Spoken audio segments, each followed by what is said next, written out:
So the next step we need to do now is to associate Python that we've previously downloaded with IntelliJ IDEA so that we can run our Python programs in IntelliJ IDEA. So to do that, we're going to click on Configure, click on Plugins. We're going to come up here and type in Python, which usually doesn't find anything, but then we come down here and click on Install JetBrains Plugin. That should then pop up Python, as you can see it has there, and click on Install. So IntelliJ will now download and install the Python plugin for your version of IntelliJ. So I sped up that download, but you can see it's now nearly finished. And we now need to restart IntelliJ IDEA. I'm going to do that by clicking this button and click on Restart.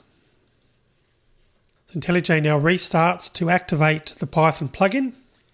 So the next thing we need to do is create a quick project, and you'll see why shortly. So I'm going to click on Create New Project. We're going to come down here to the left and click on Python. Now note how the project SDK is showing none.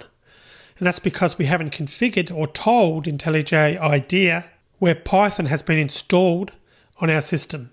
Now this is different and distinct to the Python plugin, which we've only just installed. This is Python itself that we installed a few videos back. So I'm going to click on New, select Add Local. And what we now need to do is find where Python is installed on the computer. Now this has come up with a version for us automatically, but chances are good that it's not the right version. So what we need to do is navigate to the version where we know that's been installed on our computer. So to do that, I'm going to click on Home. And I'm actually then going to go down to the bottom, and I'm going to go down to Volumes. I go down to the main drive that's on my computer where I know my files have been installed. In this case, it's going to be Studio. Scrolling down from Studio, I'm going to select Library. Scrolling down a little bit further, I'm going to select Frameworks. And we should see Python framework. Double click into that. And you can see we're getting there now. We've got version 3.5. I can click into that. Click on Bin. And I'm going to select Python 3.5.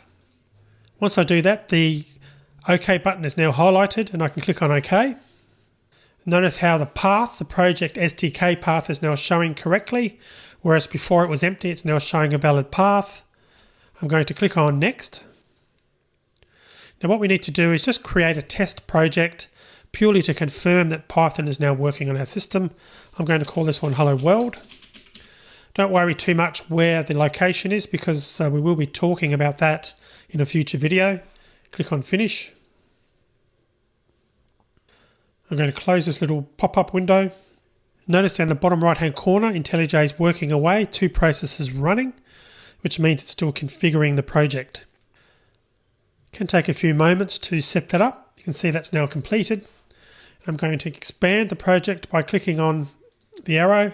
Then I'm going to right-click, click on New, click on Python File. I'm going to type in Hello World and press Enter, or I could have clicked OK. Then lastly, I'm going to type in the command print, parentheses, or left parentheses, Hello World.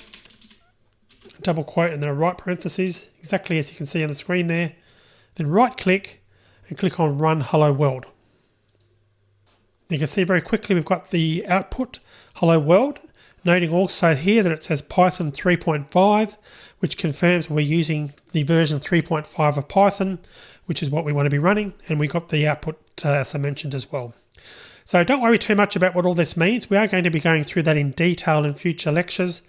The main thing at this point in time is that we're now able to confirm that we've successfully set up Python. So I'm going to close this project down. I'm going to right click it here and click on Remove from Welcome Screen because we no longer need that test project. So our configuration is nearly done. Let's move on and do the final bit of configuration now. So one last step we now need to take is to click on Configure, click on Preferences. Then we need to come down here to Editor, General, Appearance, and you want to click on Show Line Numbers.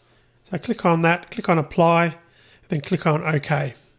At this point, our Python configuration is complete, and let's move on to the next video where we're going to start doing some Python programming.